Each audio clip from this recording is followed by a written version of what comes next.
வணக்கம். முதல்வரின் பாராளுமன்ற செயலரும் காமராஜ் நகர் தொகுதி பாஜக சட்டமன்ற உறுப்பினருமான ஜான்குமார் பிறந்தநாளை ஒட்டி காமராஜ் நகர் தொகுதி பாஜக சார்பில் மணக்குளம் விநாயகர் ஆலயத்தில் சிறப்பு பூஜை செய்யப்பட்டு தங்கத்தேர் இழுக்கப்பட்டது. புதுச்சேரி முதல்வரின் பாராளுமன்ற செயலரும் காமராஜ் நகர் தொகுதி பாஜக சட்டமன்ற உறுப்பினருமான ஜான்குமார் பிறந்தநாளை அவரது ஆதரவாளர்கள் மற்றும் பாஜகவினர் பல்வேறு பகுதிகளில் பட்டாசு வெடித்தும் இனிப்புகள் வழங்கியும் கொண்டாடினர்.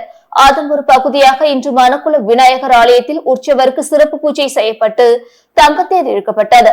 இந்த நிகழ்ச்சியில் சிறப்பு விருந்தினராக நெல்லித்தோப்பு தொகுதி பாஜக எம்எல்ஏ ரிச்சர்ட்ஸ் ஜான்குமார் கலந்து கொண்டு விழாவில் கலந்து கொண்டவர்கள் மற்றும் பக்தர்களுக்கு அன்னதானம் வழங்கினார்.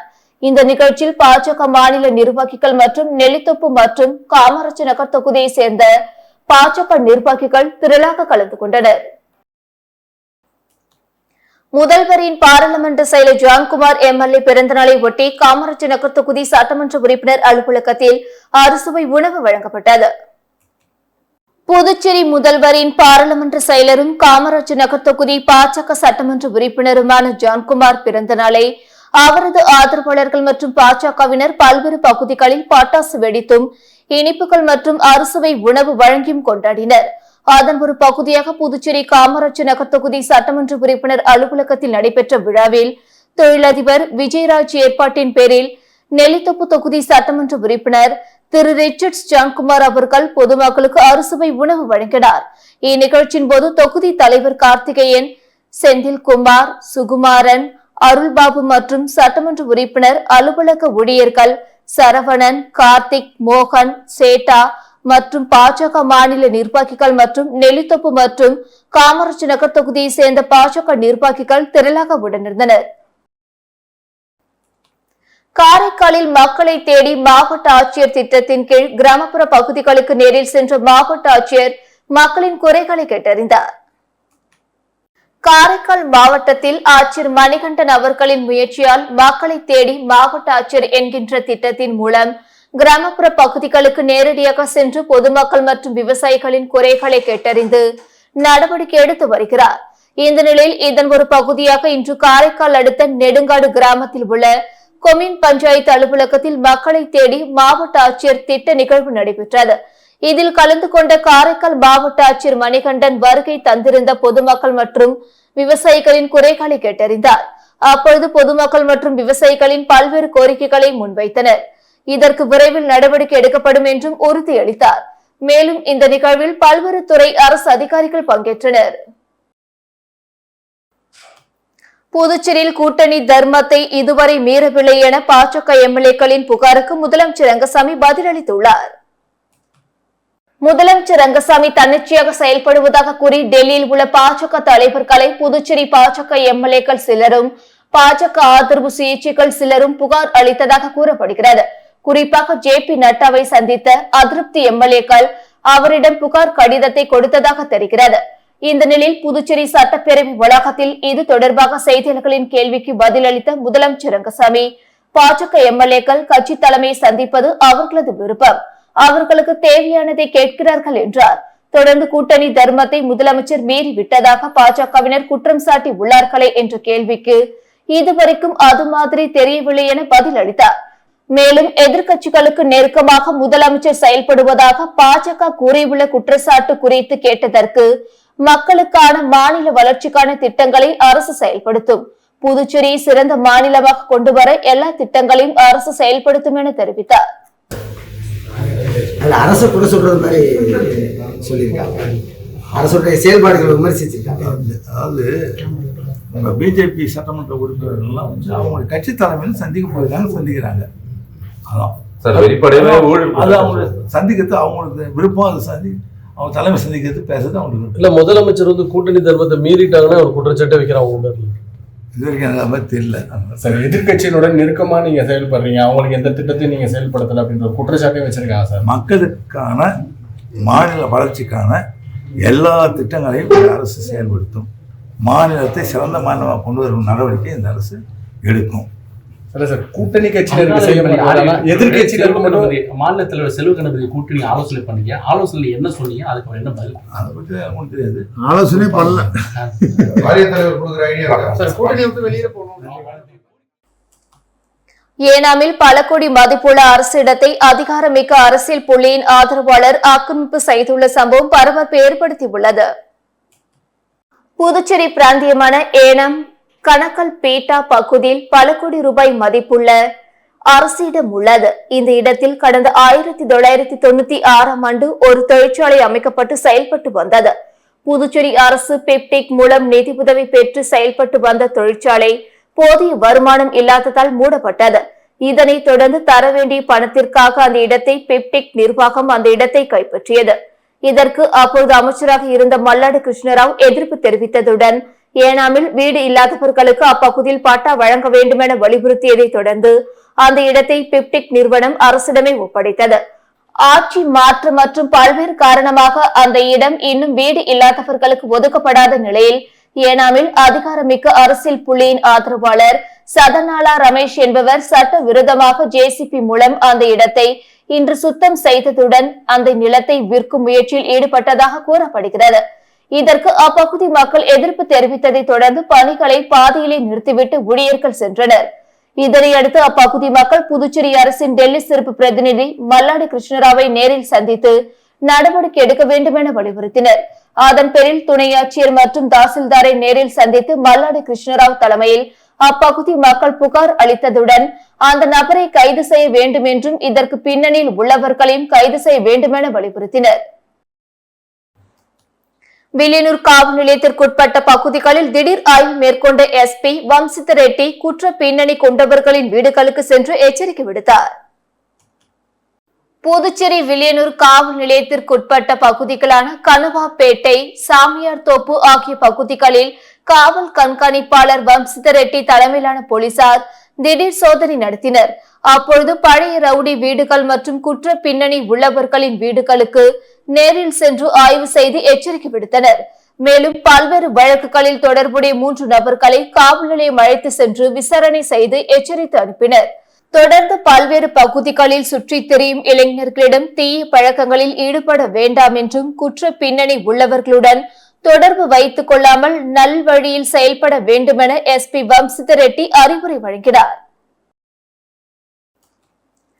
திருச்சிற்றம்பலம் வேதபுரீஸ்வரர் நகரில் அமைந்துள்ள லலிதாம்பிகை வராகி அம்மன் ஆலயத்தில் ஆனி மாத அமாவாசையை முன்னிட்டு நடைபெற்ற சிறப்பு பூஜையில் திரளான பக்தர்கள் கலந்து கொண்டு சாமி தரிசனம் செய்தனர். புதுச்சேரி அடுத்த தமிழக பகுதியான திருச்சிற்றம்பலம் வேதபுரீஸ்வரர் நகரில் அமைந்துள்ள ஸ்ரீ லலிதாம்பிகை வராகி அம்மன் ஆலயத்தில் ஆனி மாதம் அமாவாசை திதியை முன்னிட்டு சிறப்பு யாக பூஜை நடைபெற்றது. இதில் உற்சவருக்கு பல்வேறு சிறப்பு பூஜைகள் நடைபெற்றது. தொடர்ந்து பக்தர்கள் தீச்சட்டி ஏந்தி அம்மனை வழிபட்டனர். இதில் சுற்றுவட்டாரங்களை சேர்ந்த பக்தர்கள் திரளாக கலந்து கொண்டு சாமி தரிசனம் செய்தனர்.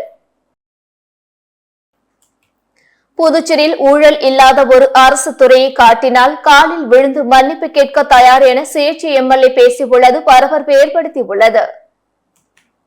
புதுச்சேரி பொதுப்பணித்துறை அமைச்சர் லட்சுமி நாராயணனை விமர்சித்து திராவிடர் விடுதலை கழகத்தினர் நகர பகுதி முழுவதும் போஸ்டர் ஒட்டியது தொடர்பாக அவர்கள் மீது வழக்கு பதிவு செய்யப்பட்டுள்ளது. இதனை கண்டித்து சுயேட்சை எம்எல்ஏ நேரு தலைமையில் 50க்கும் மேற்பட்ட பொதுநல அமைப்பினர் துணை மாவட்ட ஆட்சியர் அலுவலகத்தை முற்றுகையிட்டு போராட்டத்தில் ஈடுபட்டனர். தொடர்ந்து துணை மாவட்ட ஆட்சியர் அர்ஜுன் ராமகிருஷ்ணன் பேச்சுவார்த்தை நடத்தியதை தொடர்ந்து போராட்டம் கைவிடப்பட்டது. இதையடுத்து செய்தியாளர்களிடம் பேசிய நேரு எம்எல்ஏ பொதுப்பணித்துறையில் ஊழல் நடைபெறுவதாக போஸ்டர் ஒட்டியவர்கள் மீது வழக்கு பதிவு செய்துள்ளது கண்டிக்கத்தக்கது என்றும் ஊழல் அதிகாரிகளை பற்றி லஞ்ச ஒழிப்பு துறையில் புகார் அளித்தால் எந்தவித நடவடிக்கையும் எடுக்காமல் அவர்களுக்கு ஆதரவாக செயல்படுவது வெட்கக்கேடானது என்றார். அரசு துறைகளில் ஊழல் இல்லாத ஒரு துறையை காட்டினால் காலில் விழுந்து மன்னிப்பு கேட்க தயார் என சவால் விடுத்தார். விழுப்புரம் மாவட்டம் வீர சைவ சிவஞானர் திருக்கூட்டம் ஞானாம்பிகை அருள்நெறி மன்றம் சார்பாக கூனிமுடுக்கு அருள்மிகு ஆதி கைலாயநாத தியான திருக்கோடியில் மாத சிவராத்திரி பூஜையை முன்னிட்டு ஆத்மலிங்க இஷ்டலிங்க வழிபாடு நடைபெற்றது. விழுப்புரம் மாவட்டம் வீர சைவ சிவஞானியர் திருக்கூட்டம் ஞானாம்பிகை அருள்நெறி மன்றம் சார்பாக கூனிமுடுக்கு பகுதியில் அமைந்துள்ள அருள்மிகு ஆதி கைலாயநாத தியான திருக்குடியில் மாத சிவராத்திரி பூஜை நடைபெற்றது. இதில் ஒவ்வொரு மாதமும் தமிழகம், புதுச்சேரி உள்ளிட்ட பல்வேறு மாநிலங்களில் உள்ள சிவன் ஆலயத்திலும் மாத சிவராத்திரி பூஜை சிறப்பாக நடைபெற்று வருகிறது. அதன் ஒரு பகுதியாக 459வது மாதமாக கூனிமுடுக்கு பகுதியில் அமைந்துள்ள ஆதி கைலாயநாதர் தியான திருக்குடில் சிவ ஆடிய பாதம் தலைமையில் உலக நன்மை வேண்டி ஆத்மலிங்க இஷ்டலிங்க வழிபாடாகவும் ஒவ்வொரு மாதமும் ஒரு அடியாருடைய வாழ்க்கைக்கு நிதியம் தருகின்ற ஒரு நிகழ்வாகவும் இவ்விழாவானது நடைபெற்றுக் கொண்டிருக்கிறது. உலக நன்மையை முன்னிட்டு மாத சிவராத்திரியில் இவ்வழிபாடு தொடர்ந்து நடைபெற்று வருகிறது. இதில் சுவாமிக்கு பால், தயிர், சந்தனம், மஞ்சள், பஞ்சாமிர்தம், தேன், அபிஷேகத்தூள், விபூதி, அரிசி மாவு, பன்னீர், பழச்சாறு உள்ளிட்ட பல்வேறு வாசனை திரவியங்களால் அபிஷேகம் செய்யப்பட்டது. இதனைத் தொடர்ந்து சுவாமிக்கு மகா தீபார்த்தனை காண்பிக்கப்பட்டது. இதில் புதுச்சேரி, திண்டிவனம், பன்ருட்டி, விழுப்புரம், கல்யாணம் பூண்டி உள்ளிட்ட பல்வேறு மாவட்டத்தை சார்ந்த பக்தர்கள் கலந்து கொண்டு மாத சிவராத்திரி பூஜையில் ஈடுபட்டனர். தேசிய அளவிலான தரவரிசை பட்டியலில் புதுவை மத்திய பல்கலைக்கழகம் 8வது இடத்தை பிடித்துள்ளது. புதுவை மத்திய பல்கலைக்கழகம் சார்பில் வெளியிடப்பட்ட செய்திக்குறிப்பில் இந்திய நிறுவன தரவரிசை கட்டமைப்பு அமைப்பானது நாடு முழுவதும் உள்ள பல்கலைக்கழகங்கள், சிறப்பு கல்லூரிகள் உட்பட 1000க்கும் மேற்பட்ட நிறுவனங்களை வரிசைப்படுத்துகிறது. அதன்படி 2024ஆம் ஆண்டுக்கான தரவரிசையில் 7 கருத்துக்கள் அடிப்படையில் மதிப்பீடு செய்யப்பட்டுள்ளது. அதன்படி புதுவை பல்கலைக்கழகம் தரவரிசையில் பல்கலைக்கழகம் 1981.28 மதிப்பெண்களுடன் நாட்டின் சிறந்த மத்திய பல்கலைக்கழகங்களில் 8வது இடத்தை பெற்றது. கடந்த 2023ஆம் ஆண்டில் புதுவை பல்கலைக்கழகமானது $69.34 மதிப்பெண்களுடன் 17வது இடத்தில் இருந்தது குறிப்பிடத்தக்கது. தேசிய சுகாதார இயக்க ஊழியர்களை பணி நிரந்தரம் செய்யக்கோரி துணை இயக்குநர் அலுவலகத்தை முற்றுகையிட்டு புதுச்சேரி சுகாதார இயக்க ஊழியர் சங்கம் போராட்டத்தில் ஈடுபட்டனர். தேசிய சுகாதார இயக்க ஊழியர்களாக காரைக்கால் மாவட்டத்தில் 180க்கும் மேற்பட்டோர் சுகாதாரத்துறையில் பல்வேறு பிரிவுகளில் பணியாற்றி வருகின்றனர். 20 ஆண்டுகளுக்கு மேலாக பணியாற்றி வரும் இவ்வூழியர்களை பணி நிரந்தரம் செய்வதாக முதலமைச்சர் கடந்த சட்டப்பேரவை கூட்டத்தொடரில் அறிவித்தார். ஆனால் இதுவரை தேசிய சுகாதார இயக்க ஊழியர்களை பணி நிரந்தரம் செய்யவில்லை. முதலமைச்சர் சட்டசபையில் அறிவித்தது போல தேசிய சுகாதார இயக்க ஊழியர்களை உடனடியாக பணி நிரந்தரம் செய்ய வேண்டும் என வலியுறுத்தி காரைக்கால் சுகாதார துணை இயக்குநர் அலுவலகத்தை முற்றுகையிட்டு 100க்கும் மேற்பட்ட தேசிய சுகாதார இயக்க ஊழியர்கள் போராட்டத்தில் ஈடுபட்டதால் பரபரப்பு ஏற்பட்டது. அவர்கள் தங்களது கோரிக்கைகளை வலியுறுத்தி கண்டன முழக்கங்களை எழுப்பி போராட்டத்தில் ஈடுபட்டனர். முத்தியால்பேட்டை தொகுதிக்குட்பட்ட காட்டாமணிக்குப்பம் பகுதியில் உப்பு தன்மையற்ற குடிநீர் விநியோகத்தை தொகுதி எம்எல்ஏ பிரகாஷ்குமார் தொடங்கி வைத்தார். புதுச்சேரி முத்தியால்பேட்டை தொகுதிக்குட்பட்ட காட்டாமணிக்குப்பம் மேல்நிலை நீர்த்தேக்க தொட்டியிலிருந்து விநியோகமாகும் குடிநீர் அதிக உப்புத்தன்மை கொண்டதாக இருப்பதாக அப்பகுதி மக்கள் தொகுதி சட்டமன்ற உறுப்பினர் பிரகாஷ்குமாரை நேரில் சந்தித்து முறையிட்டனர். இது தொடர்பாக பொதுப்பணித்துறை அதிகாரிகளை அழைத்து உப்பு தன்மையற்ற குடிநீர் விநியோகம் செய்ய நடவடிக்கை எடுக்குமாறு பிரகாஷ்குமார் எம்எல்ஏ உத்தரவிட்டார். அதனைத் தொடர்ந்து புதியதாக ஆழ்துளை போர்வெல் அமைத்து புதிய உப்பு தன்மையற்ற சுகாதாரமான குடிநீர் இன்று முதல் விநியோகம் செய்யும் நிகழ்ச்சி இன்று நடைபெற்றது. இந்நிகழ்ச்சியில் தொகுதி சட்டமன்ற உறுப்பினர் பிரகாஷ்குமார் கலந்து கொண்டு புதிய குடிநீர் இணைப்பை இயக்கி வைத்தார். இந்த நிகழ்ச்சியில் பொதுப்பணித்துறை இளநிலை பொறியாளர் சங்கர், ஞானவேல் மற்றும் எம்எல்ஏ ஆதரவாளர்கள் உட்பட அப்பகுதி மக்கள் திரளாக கலந்து கொண்டனர். புதுச்சேரியில் கடந்த 2020ஆம் ஆண்டு நடந்த கொலை சம்பவத்தில் குற்றவாளிக்கு 10 ஆண்டு சிறை தண்டனை விதித்து நீதிமன்றம் தீர்ப்பளித்துள்ளது. புதுச்சேரி வில்லியனூர் அருகே கடந்த 2020ஆம் ஆண்டு முன்விரோதம் காரணமாக ராம்குமார் என்ற இளைஞர் படுகொலை செய்யப்பட்டார். இந்த வழக்கில் வில்லியனூர் உத்திரவாக்கினிபேட் பகுதியைச் சேர்ந்த முல்லை வளவனை வில்லியனூர் போலீசார் கைது செய்து காலப்பட்டு மத்திய சிறையில் அடைத்தனர். இந்த நிலையில் புதுச்சேரி நீதிமன்றத்தில் நேற்று விசாரணைக்கு வந்த இந்த வழக்கில் குற்றம் சாட்டப்பட்ட முல்லை வளவனுக்கு 10 ஆண்டு கடுங்காவல் தண்டனை விதித்து நீதிபதி சந்திரசேகரன் உத்தரவிட்டார். இந்த வழக்கில் அரசு வழக்கறிஞர் ரவீந்திரன் ஆஜரானார். பணி நிரந்தரம் செய்ய வலியுறுத்தி சுகாதாரத்துறையின் கீழ் பணிபுரியும் NHM ஊழியர்கள் சட்டமன்றம் அருகே கவனஈர்ப்பு ஆர்ப்பாட்டத்தில் ஈடுபட்டனர். புதுச்சேரி அரசு நலவழித்துறையின் கீழ் இயங்கும் புதுச்சேரி மாநில சுகாதார சங்கத்தில் தேசிய சுகாதார இயக்க திட்டத்தின் கீழ் மருத்துவர் முதல் கடைநிலை ஊழியர்கள் வரை சுமார் 700க்கும் மேற்பட்ட ஊழியர்கள் தொகுப்பூதிய அடிப்படையில் நோயாளி கவனிப்பு படி, சீருடை படி போன்ற எந்தவித சலுகைகளும் இன்றி கடந்த 18 ஆண்டு காலமாக சொற்ப ஊதியத்தில் பணியாற்றி வருகின்றனர். இந்த நிலையில் முதல்வர் ரங்கசாமி 10 ஆண்டு பணி முடித்த தேசிய சுகாதார இயக்க ஊழியர்கள் பணி நிரந்தரம் செய்யப்படுவர் எனும் அறிவிப்பை சட்டசபையில் அறிவித்தார். ஆனால் இன்று வரை செயல்பாட்டுக்கு அது வரவில்லை. இதனையடுத்து சுகாதாரத்துறை ஊழியர்கள் பணி நிரந்தரம் செய்ய வேண்டி சட்டப்பேரவை அருகே கவன ஈர்ப்பு ஆர்ப்பாட்டத்தில் ஈடுபட்டனர். அப்பொழுது கோரிக்கைகளை வலியுறுத்தி கண்டன கோஷங்கள் எழுப்பினர். புதுச்சேரியில் BR படிப்பிற்கான வரைவு தரவரிசை பட்டியல் சென்டாக் இணையதளத்தில் வெளியிடப்பட்டுள்ளது. BArch எனப்படும் இளநிலை கட்டடவியல் பொறியியல் படிப்பில் சேர சென்டாக்கில் கடந்த மாதம் விண்ணப்பம் பெறப்பட்டது.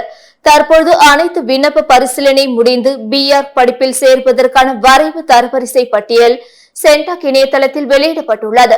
தேசிய கட்டடவியல் திறனறி தேர்வு அல்லது JEE ஸ்கோர் மற்றும் +2 மதிப்பெண்ணிற்கு 50க்கு 50 விகிதத்தில் முக்கியத்துவம் கொடுத்து இந்த மெரிட் லிஸ்ட் வெளியிடப்பட்டுள்ளது. மாணவர்கள் தங்களுடைய லாகின் மூலம் விண்ணப்பத்தின் நிலையை தெரிந்து கொள்ளலாம். SMS, இமெயில் வாயிலாகவும் தகவல் தெரிவிக்கப்பட்டுள்ளது. வரைவு தரவரிசை பட்டியலில் ஆட்சேபனைகள் இருந்தால் சென்டாக் இணையதளத்தில் நாளை 6ஆம் தேதி தெரிவிக்கலாம். பழைய குடியிருப்பு, குடியுரிமை, சிறப்பு இட ஒதுக்கீடு சான்றிதழ்களை சமர்ப்பித்துள்ள மாணவர்கள் நாளை 6ஆம் தேதிக்குள் புதுப்பிக்கப்பட்ட சான்றிதழ்களை சமர்ப்பிக்கலாம் என சென்டாக் அறிவித்துள்ளது. புதுவையில் உள்ள 35 அரசு நிதியுதவி பெறும் பள்ளிகளில் பணியாற்றி வரும் ஆசிரியர்களின் 4 மாத ஊதியம் மற்றும் ஓய்வூதியத்துக்காக ரூபாய் 21.16 கோடி மானியமாக வழங்க கவர்னர் ஒப்புதல் அளித்துள்ளார். இது தொடர்பாக புதுச்சேரி பள்ளி கல்வித்துறை சார்பு செயலர் வெர்பினா ஜெயராஜ் வெளியிட்டுள்ள உத்தரவில், புதுச்சேரி, காரைக்கால் மற்றும் ஏனாம் பகுதிகளில் இயங்கி வரும் 35 அரசு நிதியுதவி பெறும் பள்ளிகளுக்கு 21,16,52,500 ரூபாய் மானியம் வழங்க கவர்னர் ஒப்புதல் அளித்துள்ளார். இந்த நிதியானது அரசு நிதியுதவி பெறும் பள்ளிகளில் பணியாற்றி வரும் ஊழியர்களுக்கு கடந்த 2024ஆம் ஆண்டு மார்ச் முதல் ஜூன் வரை 4 மாதங்களுக்கான சம்பளம் மற்றும் ஓய்வூதிய பலன்கள் வழங்க செலவு செய்யப்படும். 35 அரசு உதவி பெறும் தனியார் பள்ளிகளின் நிர்வாகங்களுக்கு தேவைப்படும் 100% நிதியில் ஊதியத்துக்கான மொத்த செலவில் 95% நிதி அரசாங்கத்தால் ஏற்கப்படும். மீதி உள்ள 5% நிதி நிர்வாகத்தால் ஏற்கப்படும். புதுச்சேரி பள்ளி கல்வி விதிகள் 1996இல் உரிய திருத்தம் செய்யப்படும் வரை அரசு உதவி பெறும் தனியார் பள்ளிகளுக்கு 95% மானியத்தை நேரடியாக செலுத்தும் முறை தொடரும் என்று அதில் கூறப்பட்டுள்ளது. குடிமைப்பொருள் வழங்கல் துறையில் தொடரும் பல்வேறு குறைகளை கண்டித்து தமிழக வாழ்வுரிமை கட்சியினர் அலுவலகத்தில் உள்ளே நுழைந்து தர்ணா போராட்டத்தில் ஈடுபட்டதால் பரபரப்பு ஏற்பட்டது. புதுச்சேரியை சேர்ந்த லூர்து மேரி என்பவரின் குடும்ப அட்டையில் அவரது பெயரை நீக்கிவிட்டு சட்ட விரோதமாக 2வது மனைவியின் பெயரை சேர்த்ததாக கூறப்படுகிறது. இந்த நிலையில் இந்த விவகாரத்தை கண்டித்தும் குடிமைப்பொருள் வழங்கல் துறையில் தொடரும் பல்வேறு முறைகேடுகளை கண்டித்தும் தமிழக வாழ்வுரிமை கட்சியினர் குடிமைப்பொருள் வழங்கல் துறையை முற்றுகையிட்டு போராட்டத்தில் ஈடுபட்டனர். மாநில செயலாளர் ஸ்ரீதர் தலைமையில் பாதிக்கப்பட்டவர்கள் மற்றும் தமிழக வாழ்வுரிமை கட்சியை சேர்ந்த 50க்கும் மேற்பட்டோர் அலுவலகத்தின் உள்ளே நுழைந்து தர்ணா போராட்டத்தில் ஈடுபட்டனர். அப்பொழுது அதிகாரிகளின் புதுவை அரசையும் கண்டித்து கண்டன கோஷங்கள் எழுப்பினர். இதுகுறித்து தகவல் அறிந்து வந்த போலீசார் போராட்டத்தில் ஈடுபட்டவர்களுடன் பேச்சுவார்த்தை நடத்தியதுடன் உரிய நடவடிக்கை எடுக்கப்படும் என உறுதியளித்ததை தொடர்ந்து போராட்டம் கைவிடப்பட்டது. புதுச்சேரி அடுத்த கொண்டலாங்குப்பம் கிராமத்தில் எழுந்தருளி உள்ள கொங்கணேஸ்வரர் ஆலயத்தில் அமாவாசை திருதியை முன்னிட்டு நடைபெற்ற சிறப்பு யாக பூஜையில் திரளான பக்தர்கள் கலந்து கொண்டு சாமி தரிசனம் செய்தனர். புதுச்சேரி காட்டேரிக்குப்பம் அடுத்த தமிழக பகுதியான கொண்டலாங்குப்பம் கிராமத்தில் எழுந்தருளி உள்ள கொங்கணேஸ்வரர் ஆலயத்தில் அமாவாசை திதியை முன்னிட்டு விபூதி சித்தர் தலைமையில் உலக அமைதி மற்றும் மக்கள் நன்மையை வேண்டி மகா யாக வேள்வி நடைபெற்றது. முன்னதாக சுவாமிக்கு பல்வேறு திரவியங்களான சிறப்பு அபிஷேகங்கள் மற்றும் சிறப்பு பூஜைகள் நடைபெற்றது. இதில் திரளான பக்தர்கள் இந்நிகழ்ச்சியில் கலந்து கொண்டு தங்களது வேண்டுதல்களை முன்வைத்து பிரார்த்தனை செய்து வழிபட்டனர். புதுச்சேரியில் வில்லியனூர் மற்றும் மண்ணாடிப்பட்டு கொம்யூன் பஞ்சாயத்து ஆணையர்கள் அதிரடியாக இடமாற்றம் செய்யப்பட்டுள்ளனர். புதுச்சேரி சமூக நலத்துறை நல அதிகாரிகளாக உள்ள கார்த்திகேயன் வில்லியனூர் கொம்யூன் ஆணையராகவும் எழில்ராஜன் மண்ணாடிப்பட்டு கொம்யூன் ஆணையராகவும் டெபுடேஷன் அடிப்படையில் உள்ளாட்சித்துறையின் கீழ் உள்ள கொம்யூன் பஞ்சாயத்தில் பணியாற்றி வந்தனர். இந்நிலையில் சமூக நலத்துறையின் சார்பு செயலர் ராகினி டெபுடேஷன் உத்தரவை ரத்து செய்து உடனடியாக அவர்களை சமூக நலத்துறை நல அதிகாரியாக பணிக்கு திரும்புமாறு உத்தரவிட்டுள்ளார். இந்நிலையில் வில்லியனூர் மண்ணாடிப்பட்டு கொம்யூன் பஞ்சாயத்து ஆணையர்கள் இருவரும் பணியிட மாற்றம் பெற்று மீண்டும் சமூக நலத்துறைக்கு திரும்புகின்றனர். புதுச்சேரியில் இதுவரை 29 கள்ளுக்கடைகள் மற்றும் 10 சாராய கடைகள் ஏலம் போனது. புதுச்சேரியில் 85 சாராய கடைகளும் 66 கள்ளுக்கடைகளும் உள்ளன. இதேபோல் காரைக்காலில் 25 சாராய கடைகளும் 26 கள்ளுக்கடைகளும் உள்ளன. இக்கடைகளுக்கு ஆண்டுதோறும் 5% கிஸ்தி தொகை உயர்த்தி ஆன்லைனில் ஏலம் விடப்படுவது வழக்கம். அதன்படி புதுச்சேரி மற்றும் காரைக்காலில் உள்ள சாராய மற்றும் கள்ளுக்கடைகளின் 2024-2025 குத்தகை ஆண்டுக்கான சில்லறை விற்பனை உரிமத்துக்கான ஏலம் இணையதளத்தில் கடந்த 29ஆம் தேதி முதல் நடைபெற்று வருகிறது. நேற்று முன்தினம் வரை 27 கள்ளுக்கடை, ஒரு சாராய கடை ஏலம் எடுக்கப்பட்டிருந்தன. இந்நிலையில் நேற்று நடைபெற்ற ஏலத்தில் புதுச்சேரியில் 2 கடைகள், காரைக்காலில் 7 கடைகள் என 9 சாராய கடைகள் ஏலம் எடுக்கப்பட்டது. புதுச்சேரியில் குமாரபாளையம் கடை ரூபாய் 5.05 லட்சத்துக்கும், பிள்ளையார்குப்பம் 1 கடை ரூபாய் 2.71 லட்சத்துக்கும் ஏலம் எடுக்கப்பட்டது. இதனைத் தொடர்ந்து கள்ளுக்கடை ஏலம் நடந்தது. இதில் கீழ் அக்ரஹாரம் கடை ரூபாய் 13,185க்கும், வில்லியனூர் கடை ரூபாய் 11,111க்கும் ஏலம் போனது. புதுச்சேரி மற்றும் காரைக்காலில் இதுவரை 29 கள்ளுக்கடைகள், 10 சாராய கடைகள் ஏலம் போய் உள்ளன. இத்துடன் செய்திகள் நிறைவடைந்தன. வணக்கம்.